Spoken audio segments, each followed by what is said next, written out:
Hi and good morning. I wanted to make a brief video going back over how to write the FRQs, and then I'm going to make a different one that goes over how to think about the multiple choice. This is just because we haven't had class in a week, and it's been a very long week, and I feel like y'all could probably benefit from just sort of a review of all three types and sort of what our approach is. Now, my goal is that after we are done with this, after I'm done with this video, I'm going to go through and make a video for each of the FRQ types where I load up Blue Book and I put in a sample prompt. I put in one and I just basically write the essay following this process. So if you want more practice or whatever, I would recommend, if those videos are up, that you watch like just this section, the first section that I go over, like the argument essay, and then I would go watch the argument video, and then I would come back and watch the synthesis one, and then watch the synthesis video. Or maybe there's only one that you feel like you need that additional practice or that additional review, so you're going to go look at those. Either way. All right, so before we get into the specific types, I wanted to talk about sort of this structure that all of these essays have, right? And this is just a good writing structure.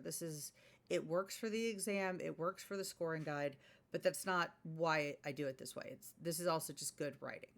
And so what we always are going to have is we're going to have a thesis, and I've made that purple because it's going to be a combination of the claim made in your topic sentence, first topic sentence, and the claim made in your second topic sentence. So red and blue make purple. All right, it's umbrella. It covers all of that. And when I talk about the thesis can be more than one sentence. So I really kind of use introduction and thesis interchangeably. And in any case, these should be very short, sort of the minimum necessary to convey what we're doing. So we have that. All right. And then you're going to always, two body paragraphs seems to work much better than one body sometimes people try to write three. In my experience, when people write three body paragraphs, they don't do this stuff right here. Okay. And this stuff right here is going to be, this stuff right here. Let me do this really fast. Well, okay. I don't know why it won't give me the right kind of pointer. Okay, this stuff right here is going to be the evidence and explanation section right here. That's what ends up getting cut when people try to do like three body paragraphs. And this part right here, this most important part, is where you get your points. Okay, like it's also just what good writing has. So we have to have that. And then we tie back to the thesis, which is again purple because it connects to that thesis idea. Now, you don't always have to have like two pieces of evidence, especially in the second body paragraph or in one of the body paragraphs. Sometimes that's because like if this first piece of evidence and explanations are like very complex and there's almost like a couple layers to them, that may end up being a full paragraph. That may end up being like so robust that it is enough to prove the topic sentence. So it doesn't have to be two in each. But in general, that's what we're doing because we're trying to show that we can have a complicated idea in our thesis and that complicated idea can be supported by two other ideas that are somewhat simpler, but that even those ideas are supported by multiple pieces of evidence. So they're not just a piece of evidence, they're like they themselves are supported. And all that connects back to the thesis. And that's just good writing, and that's what we want to see on these essays. Okay, now I've done these in the order I strongly suggest that you use when you write your essays. And what this is basically is that the argument essay is I think the easiest to like really lock in high levels of points. And so I would suggest that you go and you use that because we want to do it. It's also the one you should be able to do the most quickly. So by writing a strong argument essay, and maybe that's a 141 or a 131, you've locked in 5 points right from the start. That gives you some flexibility. And it also, like I said, if you can do it in 35 minutes, which is what I recommend, that will sort of give you the chance to have a little bit of extra time for ideally rhetorical analysis, but even synthesis, sometimes people want a little bit more time. Now, I've made it blue because I feel like arguments should be very clear. Okay, and I always think of blue as like the clearest color. Okay, so what you want to do, and the order is important, and we've done this a million times, is you start by choosing those 4 or 5 texts or concepts that you know that you want to use. Okay, so you've got these 4 or 5 things that you like. And I didn't actually attach it yet over here in the tabs, but you should have a copy of this document attached to the assignment that I'm going to put this on. And by the time you get that, I will add another tab that just lists all of our texts so you can review those. I'll probably put a sub tab under argument. Okay, so you want to choose those 4 or 5 texts or concepts that you want to use. And then you want to read the prompt, and you want to restate the original claim that you're responding to, because that prompt will probably be like a quote, and do you agree with this claim? The reason why you want to restate it in your own mind is because you want to be sure that you know what it is. And if there's confusing vocabulary or something in there, which happens sometimes, your best bet is just to kind of like looking at it, you decide what it means, and don't simplify it, but just like if there's a word you're not really sure what they're getting at, you decide. Because occasionally that happens, and we pretty much are faithful to the student's interpretation as long as the student is consistent. So read the quote, and then you want to put the claim that you're responding to sort of into your own words. This is just in your private, pre-writing. And then after that, don't go back to the quote. Don't refer to the quote. Don't talk about the quote. The quote's trash. It was just there to give you this claim. All right. So now you have this claim. All right. And you're going to come down here, and for each of your 4 to 5 texts, and we're saying 4 to 5 because we might want to cut 1 or 2, you're going to ask yourself, what does this say about whatever it is? Okay, where can I bridge this? And if it's kind of a stretch, that's not bad, because that just means you have something to explain. Now, if it's like a ridiculous stretch, then no. I mean, and we know that some of our sources are a little niche. They don't necessarily work with everything, but like some things do. So, what does Allegory of the Cave say about the claim that books are powerful for both good and evil? And some of y'all did that, and you said that the books were like the person who left was like a person who's reading books and having the opportunity to learn. And others of y'all said the opposite. You said the shadows on the walls were like books that could be full of lies and confusion and lead people astray because they're not actually the real world. And that to learn about the real world, you have to leave the books behind. So both of those were fine.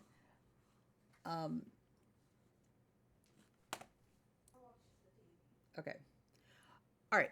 So, what you're going to do then is you've narrowed it down once you do that to 3 or maybe 4.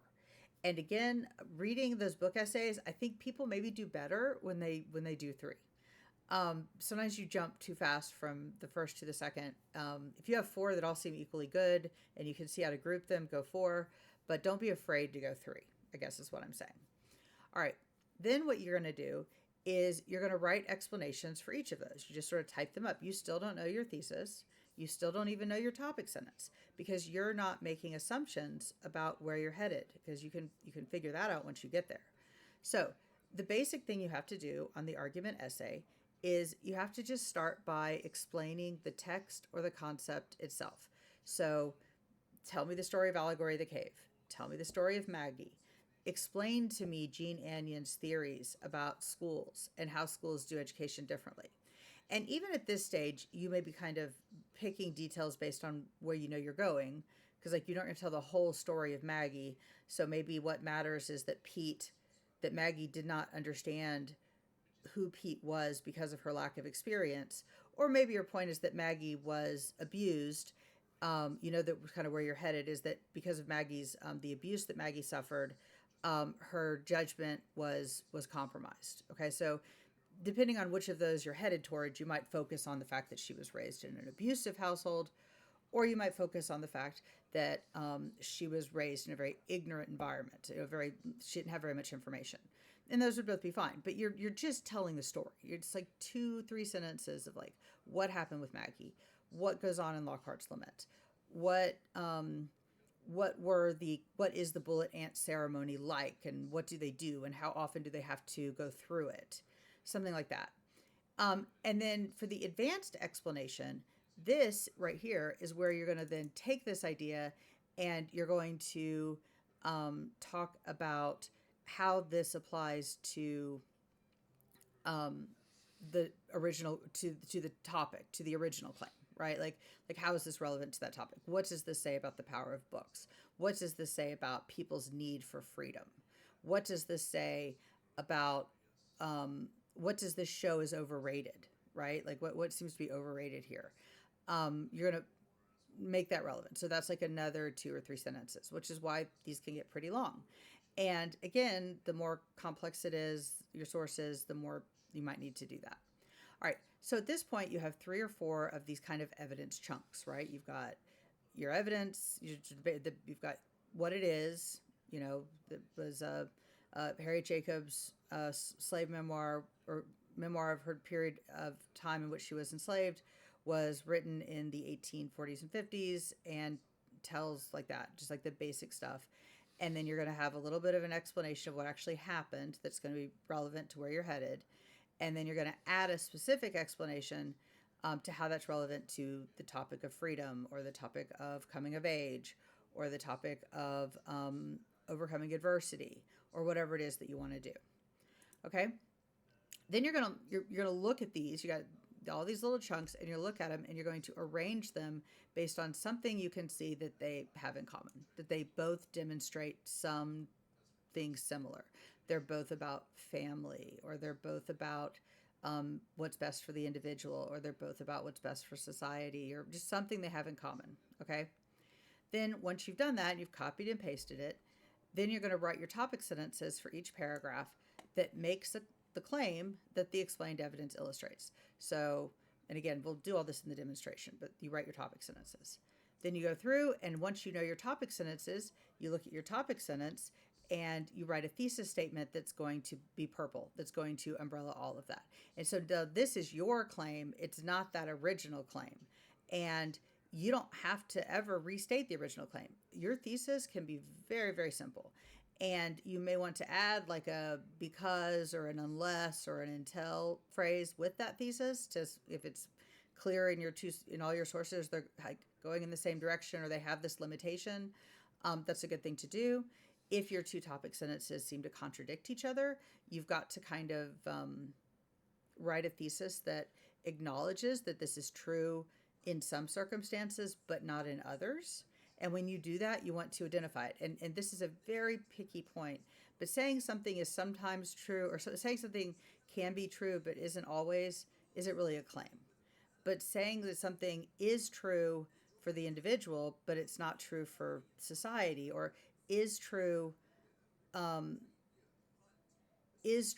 for people who have very few resources, but not in general, or something like that. You have to sort of narrow it. You have to give some information about like why do they contradict each other? What is the underlying thing? What is the difference between these two that they would go in opposite directions? All right, so you've started out with your main list. Okay, you found the original claim. You then narrow down your main list of sources to 3 or maybe 4. You have your explanations. You've arranged them into 2 paragraphs. You've written topic sentences for those paragraphs. Now you've written a thesis statement. Then at the end of each of those paragraphs, you really want to write like a single short sentence that connects what's going on in that paragraph to that brand new shiny thesis statement you wrote.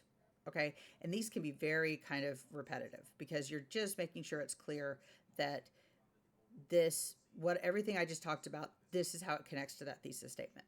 And the strongest ones will use the same language. So if your thesis statement says, talks about how it's important to live, or that coming of age ceremonies are important because they create a sense of purpose, then you want to use the word purpose in both of your tiebacks, okay, if at all possible.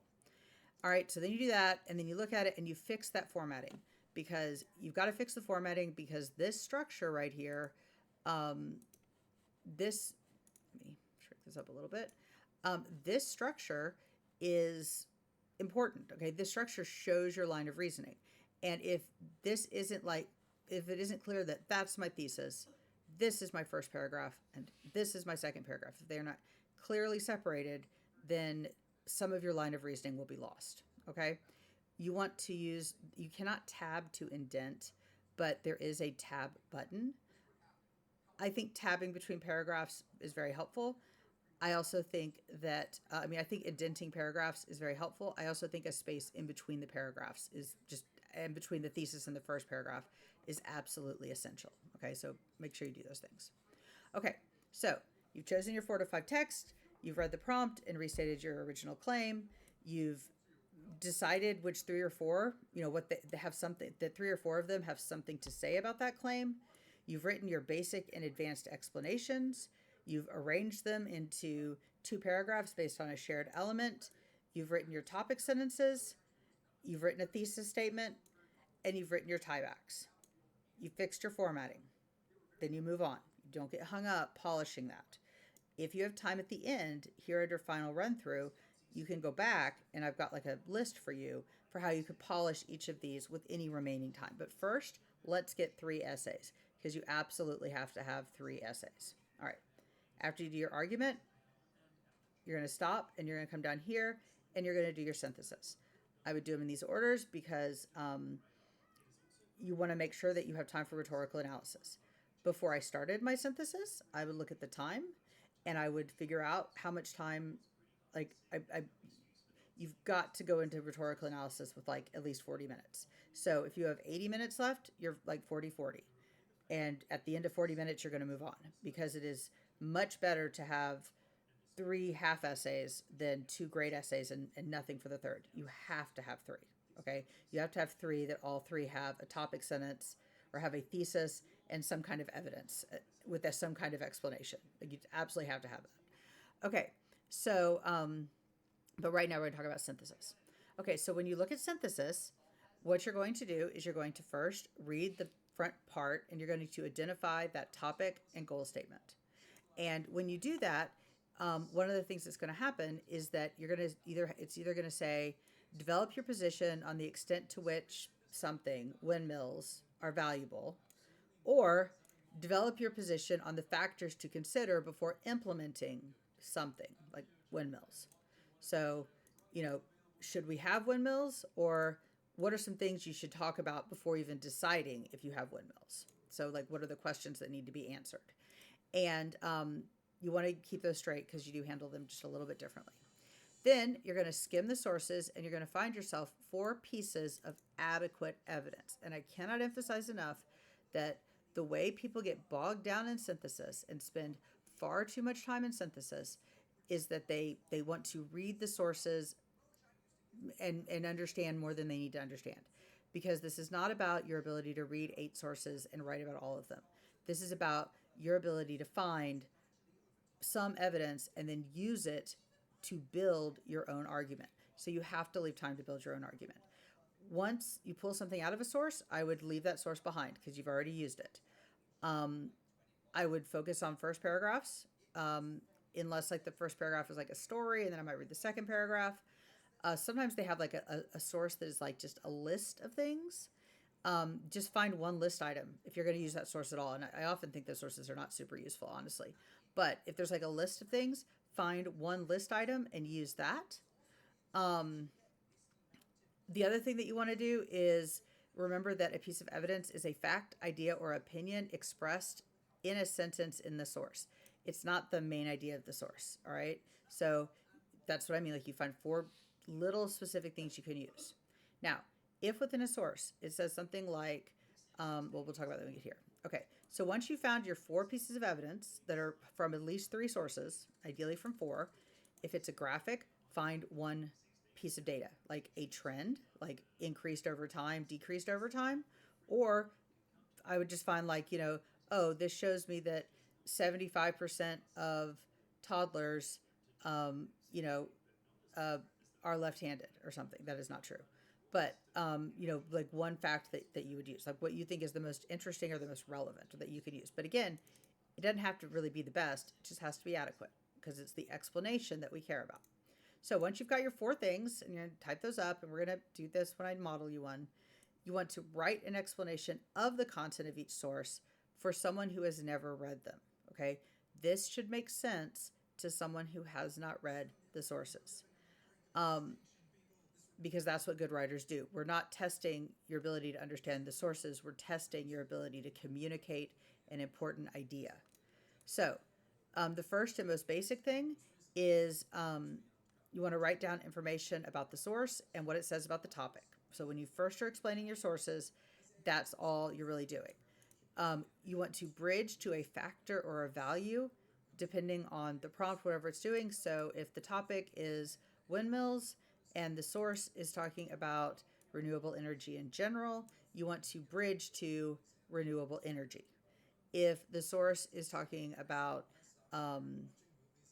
if the source is talking about windmills, but it's talking about the environmental damage of windmills, then that's what it's saying about the topic. That windmills could be damaging to the environment in ways that, counteract the advantages of the lower carbon footprint or whatever.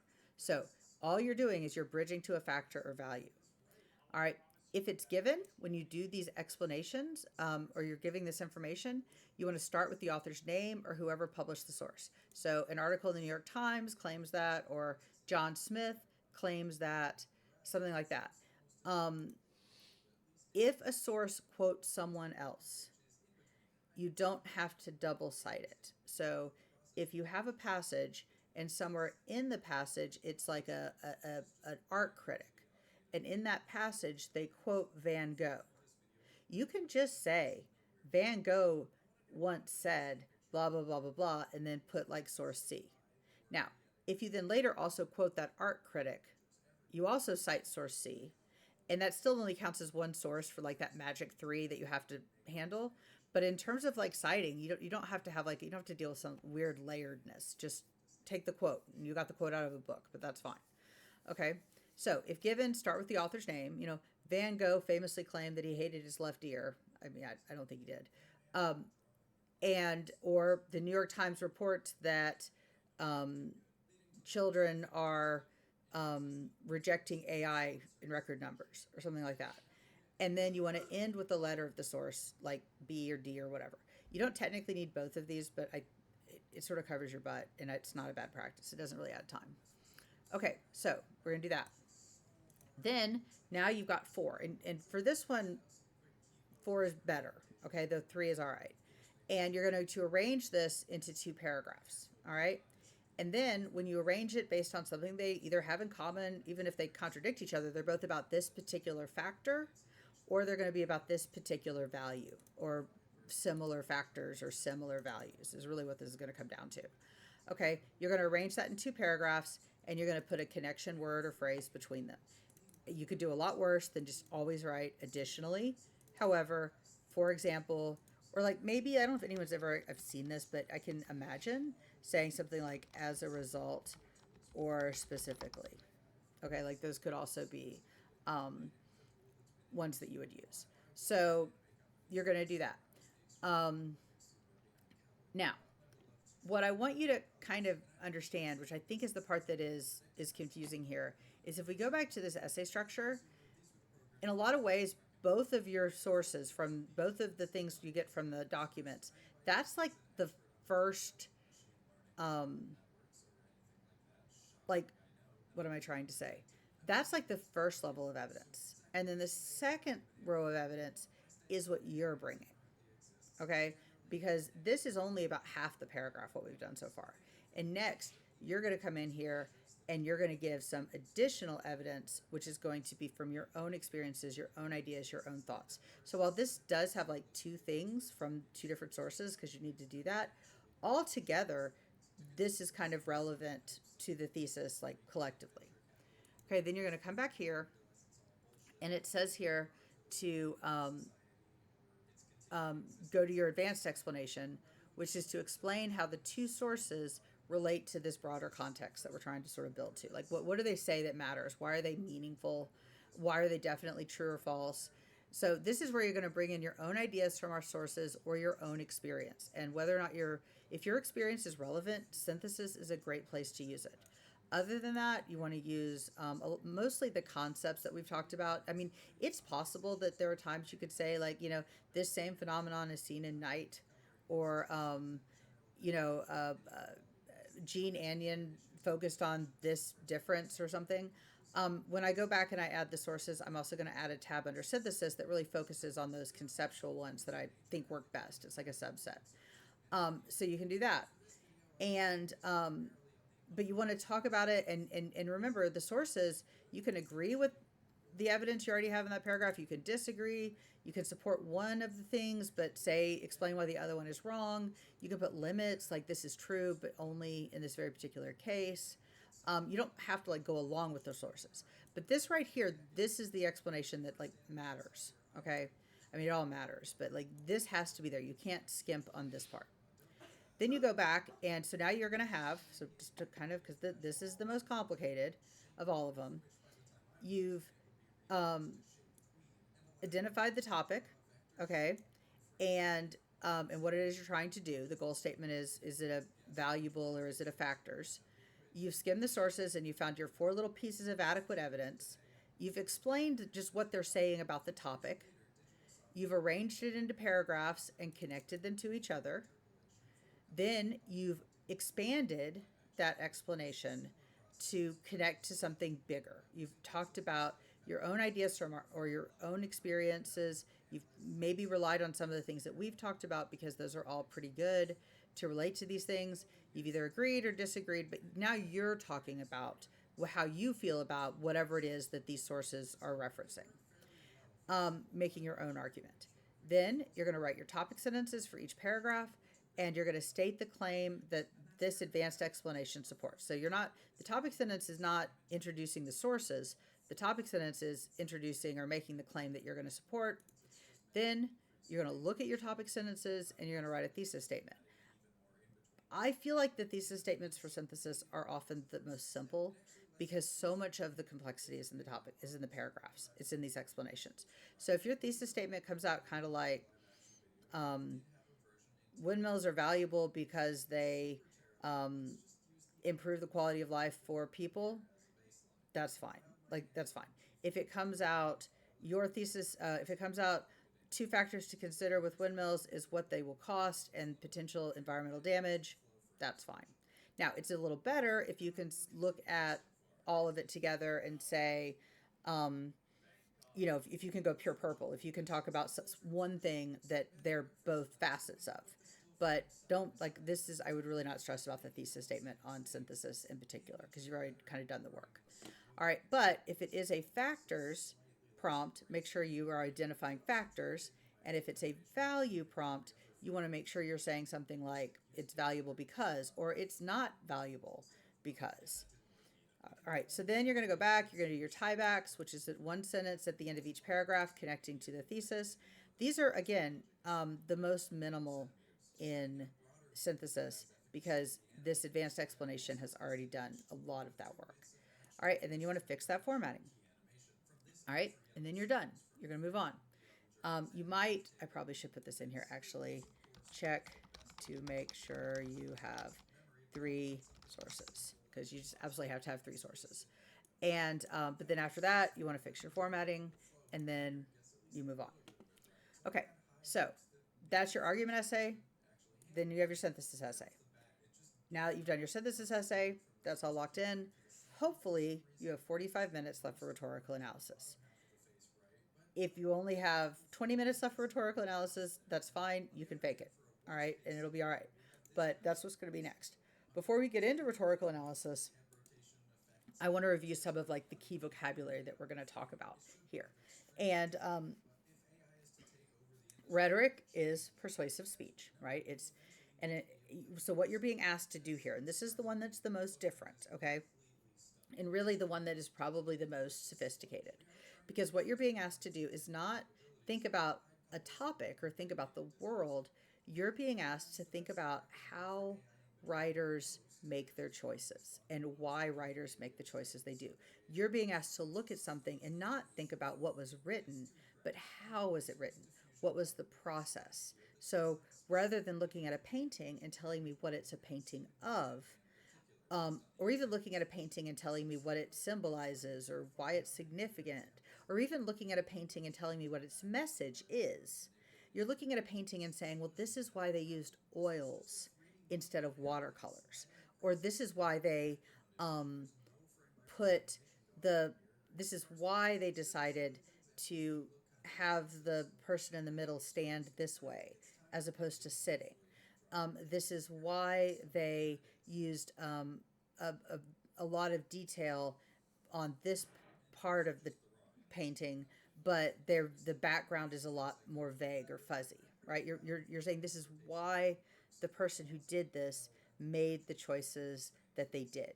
So it's another example that I was talked about the other day is it's like if you're playing a video game and or any game, it could be a tabletop game, I guess, and there's a thing in the back of your mind that's like, oh, the reason I didn't get this weapon until now is it would have made that last boss fight irrelevant, but I'm going to need it for this next boss fight because I couldn't defeat that guy if I didn't have the rocket launcher or whatever.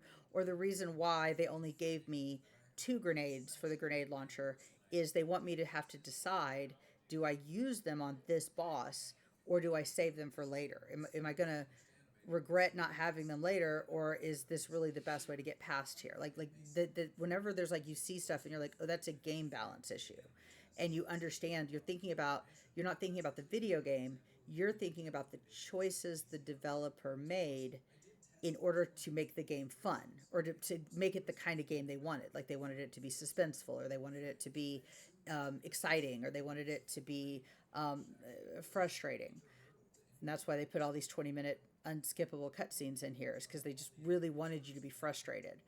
Um, those would be examples of thinking about how this works. Okay, so or what rhetorical analysis is. But instead of a video game or a painting, we're looking at a speech. Okay, looking at text.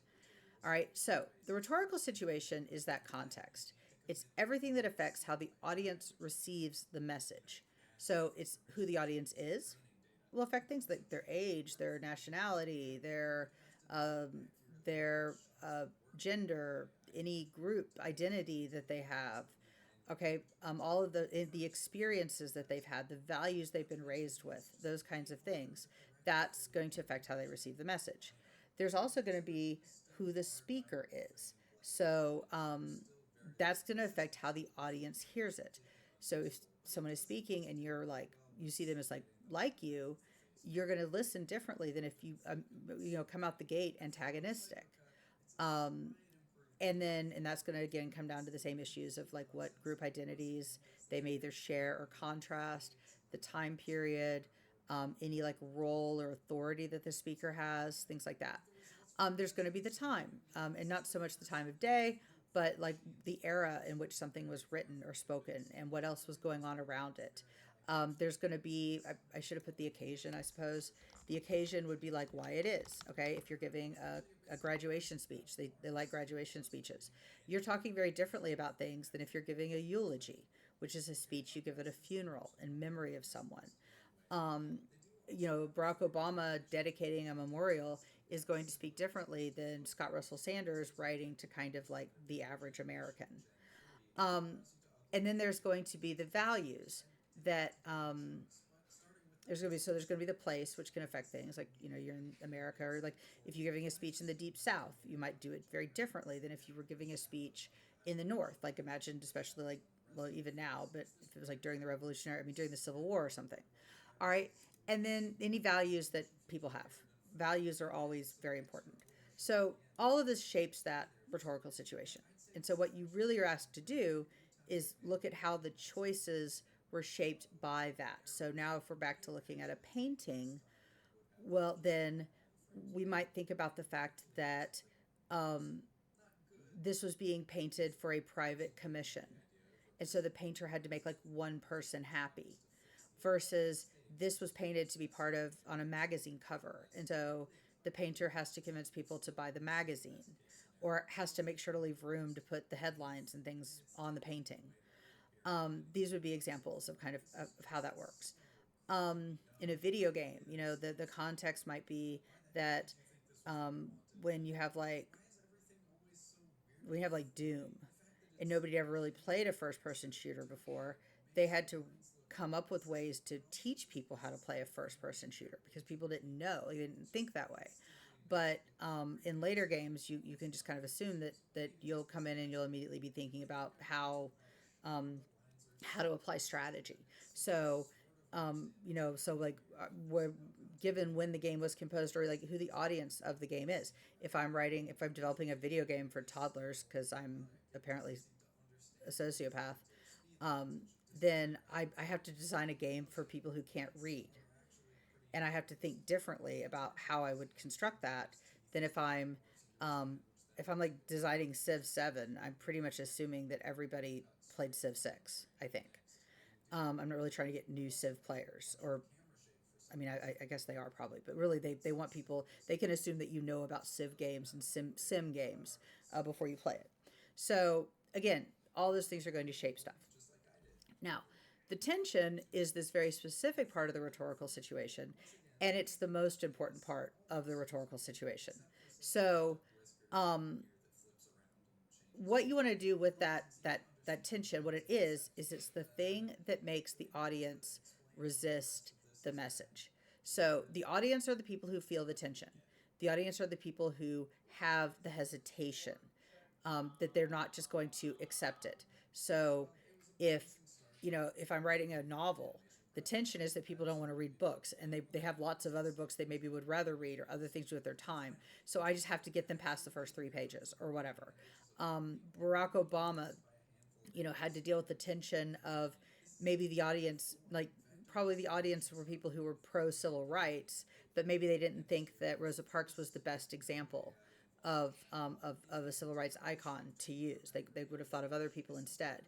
Um, when you have something like, what else have we done recently? Scott Russell Sanders. That's a really good example of the fact that his audience, he was sort of attacking this idea that being a migrant is noble, and America, typically really respects migration and pioneering, and we've read Teddy Roosevelt talking about that. So that he has to sort of address that. He knows his audience is going to come out the gate preferring Salman Rushdie's interpretation or worldview, ideology, and he has to go against them. So the speaker is going to either like address that tension or respond to that tension or overcome that tension. If you understand and talk about this in your essay in both paragraphs, you will knock it out of the park. And it's not always possible to do that. Like if you don't like just completely make something up, but there's always going to be some kind of tension, and it's always going to be in the audience, and it's why the speaker did what they did. Okay. When I talk about the message, that's what the speaker is specifically trying to convey. All right. So it's not, the message isn't family. The message is something like family can at times be toxic, or family is family should be a higher priority than your career, or whatever. All right, and then we have our examples of choices. Okay, so when we talk about the choices the speaker makes, they included a detail, an image, a fact. They decided to tell that story. They decided to use a specific word or a specific phrase, or they decided to repeat that word or phrase. They decided to just make a reference to something like the Battle of Jericho, or the Promised Land, or something like that. Or they made a comparison. They compared they said that settlers on the Great Plains were like cookie cutters, and the land was their dough.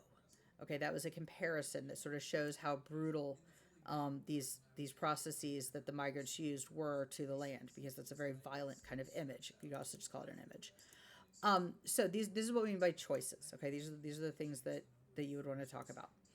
Okay, so you take all that, and now let's look at basically this basic run through right here. So the first thing you do when you sit down to do the rhetorical analysis, and hopefully you've got like 40 minutes left, 45 minutes left, and you've taken a minute or two to sort of think about what it is you're doing. You want to read that top part that's not really the passage to determine the rhetorical situation. And as soon as you do, you want to go ahead and start typing that up, because that's really part of the thesis. Okay, the thesis on rhetorical analysis is like 4 sentences, and that's fine. As long as it's all in that first chunk at the top, it's fine. So you're going to go down here. You're going to start writing up who the speaker is, who the audience is, what the time period is, and if what their topic is, like everything that you know, which sometimes is more than others. This is the place that you go ahead and bridge to the audience if the audience is like the American people. So this is where you could say, he speaks to his audience, people in America who read books, in order to make sure that is identified. Then you read the passage for the first time, and you're going to read the passage twice. And the first time through, it's big picture read, and you're looking for that tension, like what's going on here? Why aren't they agreeing? What are they trying to deal with? And you're looking for your sort of overall impression of the tension, and you're looking to really understand that message, okay, to kind of zone in or to be clear on that message, okay. And then you want to add those to what you've already typed up. So you want to use the speaker's name. You want to use their last name, not their first name, as much as possible. Sotomayor understands that her audience may doubt her status as an authentic Latina, or maybe Sotomayor understands that her audience might find her cultural background very alien and different than theirs, or Sotomayor understands that her audience may feel that America should be a place that focuses on that her audience may feel like it's important to be an American first, and and your ethnicity comes second, or something like that. Like, what is that tension? And then also, what is the message? So the message, Sotomayor wants to show them that identity is multifaceted, or Sotomayor wants to convey the message that America needs to embrace complex identities instead of focusing on a melting pot or something like that. So you have a tension and you have a message. Then you reread the passage and you look for powerful choices. All right. And remember, though, at the end, they just have to be adequate. If you are short on time, this is where you save time. Okay. You've read it once. If you are short on time, you want to go through and you want to find 4 snippets, and don't try to pick the best ones. If you're very short on time, in fact, you may have just from the beginning just read the first and last paragraph, but that's only if you're very short. What you're going to do is you're going to find 4 little choices, and you're going to quote, and this is your typing at this point, you're going to quote the smallest bit you can, or you can even just say something like, Sanders discusses, Sanders points out that America has not been free of bigotry, even though, Sanders points out how Rushdie that one is complicated to write about. Sanders points out that Rushdie's claim about migrants not being bigoted is contradicted by America's history of bigotry in a country of migrants. So I never exactly quoted anything there, but I very specifically referred to it. So you can do it that way too. Then you want to explain first, in very basic terms, what the writer chose. Sanders chose to tell this anecdote to illustrate that migrants are, in fact, often very bigoted. Okay, that's just what he did. Or Ellen Goodman chose to repeat the phrase "dearly beloved" to emphasize how unloved the audience actually felt. Or actually, she chose to repeat the phrase "dearly beloved" to mock the kind of language used at funerals. That would actually be it. You could just say that. You just name the choice in that first level. The second one, which is your longer part of your explanation, the part that really matters, is where you explain the impact of that choice on the specific audience. So by relating the work that Rosa Parks did for the civil rights movement after the bus boycott, Obama addresses the fact that, Obama chooses to focus on to include the things that Rosa Parks did after the bus boycott, because he knows that his audience most likely are only aware of that because the bus boycott is what's taught in American public schools, even if you go to, you may not know this, but even in a college history survey, unless the course is focused on the civil rights movement, you will likely only learn about Rosa Parks' contributions in that one incident. Therefore, there's a good chance, Obama knows there's a good chance that his audience is unaware of all of this other history. And if they knew about that, they might, then we start talking about overcoming the tension, because now what we're getting into is, and if they knew about that, they might be more understanding of why it is that Rosa Parks deserved to be memorialized in the statuary hall, something like that. Okay, so you've read the top, you've written out the rhetorical situation as best you can, you've read the passage, and you've added the tension and the message to that thesis at the top. You've reread the passage and you found your four powerful choices. You have written up those choices, and then you've come down here and you have quoted the key part of each one, and you've done your basic terms, you've written them up, okay? Then what you're going to do is you're going to take those and you're going to group these into pairs in order to make two paragraphs that share something in common, okay? They've got they're either they're a similar type of choice, or more often they're sort of accomplishing something similar, all right? They've got something between them. Then you're going to write your topic sentences that name the speaker's goals. These need to start with the speaker's last name. Obama emphasizes Rosa Parks' less well-known contributions. Sanders uses historical examples to show that the damage that has been done to the environment by migrants. Goodman focuses on the impact on Phil's family.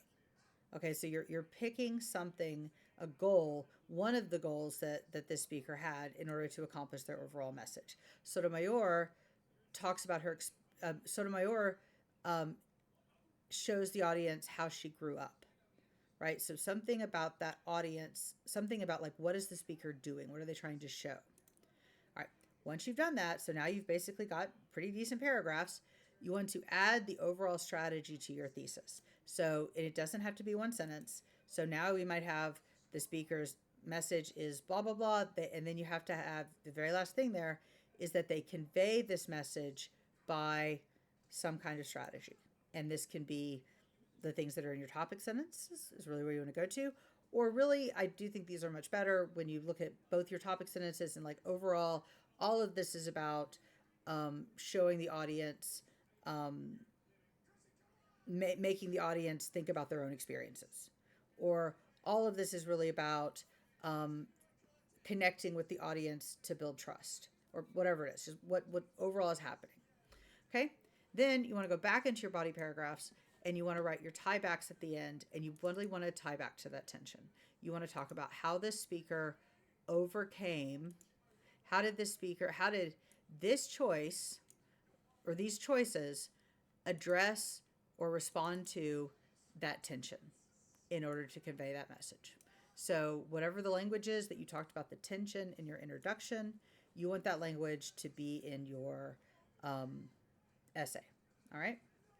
So at this point, then you fix your paragraphs. Okay. So hopefully, in a perfect world, you still have some time left. You've written 3 responses. They've all got, you've got 3 decent responses. I would then start back up with Q3 and kind of run through them, and I would do these things.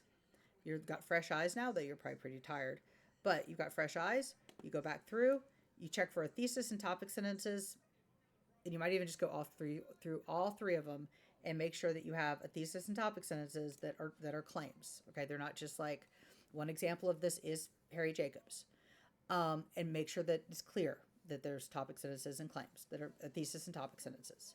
Then go back and look at Q1 and bold, if you still have time, bold these source tags, okay, like A in parentheses, and just make sure that there's 3 because that's so important.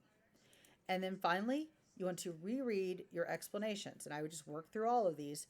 And so you're not rereading the whole essays. You're just looking at the explanations of the evidence with outside eyes to make sure that those explanations make sense to someone who has never read the source material. In the argument essay, that means they've never read the original quote. In synthesis, it means they've never read those documents. Okay, they're reading your argument and you're referring to these documents. And for rhetorical analysis, they've never read the original passage, but you have given them enough that they can still understand. Like, you could explain to me why a painter made the choices they made without me seeing the painting. All right, and I should be able to get at least some understanding of it. So that's in that final run through. Okay, so this is like a very clear path to a very solid 4 and very much potential a 5. I mean, this is also exactly what gets you to a 5. But all of these should be like 1 3 zeros and 1 3 1s if you write them this way, if you can kind of get through them. If you are absolutely running out of time and one of your 3 responses is just like a topic sentence or it's just like a thesis and then like some evidence that is explained, like any evidence that's explained, as long as there's also a thesis, that's a 1 2. So that's not too, like, you can make up for that on the other 2. So make sure that at the absolute very rock bottom least, you've got a topic sentence. I mean, you've got a thesis, an evidence, an explanation on all 3. But really, we want 3 real essays because that's how you get the 4. Okay, it's really, or, you know, and absolutely lock in the 3. Okay, I'm going to try. It's right now, it's 8:30 on Saturday morning. I'm going to try real hard to go and do a sample, like walkthrough, mock, me writing each of these 3 response types. And I would encourage you to watch those between now and Wednesday morning. I'm also going to add stuff to the multiple choice thing right here and go through the multiple choice and make a video talking about that. But for right now, I want to get this one posted so that people can watch it when they want to. Thank you.